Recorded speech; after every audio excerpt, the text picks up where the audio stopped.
Palestinians celebrating a ceasefire deal to pause the war in the Gaza Strip. The deal follows 15 months of fighting between Israel and Hamas, killing more than 50,000 people. Good evening, I'm Laura Lee. And I'm Dan Wolf. Thanks for joining us. President Biden this week touting his administration for getting the job done. Now, tomorrow, the Israeli cabinet plans to meet to vote on the resolution. Here in the Twin Ports, though, a Free Palestine movement ultimately led to the passing of 10 new public safety ordinances in the city. Today, organizers reflected on the encampment occupying Priley Circle over the summer. Northern News Now's Madison Green spoke to them and others in the community who are cautiously optimistic about the ceasefire. I can announce a ceasefire and a hostage deal has been reached between Israel and Hamas. This is what this wanted to accomplish.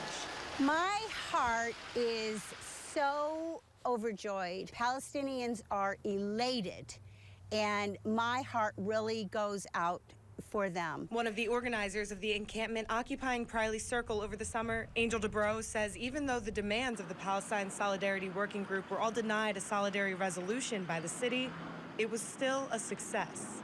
While the results were positive, Palestinians in the Twin Ports encountered hate along the way. Like when only months after opening, employees at the Palestinian restaurant Palestine arrived to work one day and saw the outside had been graffitied with anti-Palestinian sentiment. We shut down for that week when it did happen, and that was intended to show our community what we put up with on a daily basis. There's opposition all around us. Brandon Parker, front manager at Palestine, says the ceasefire, if passed, would just be the beginning.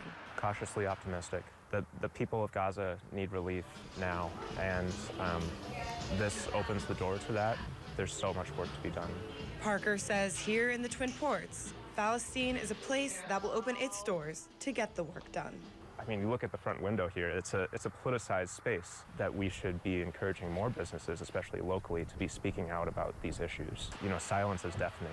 In Duluth, Madison Green, Northern News Now.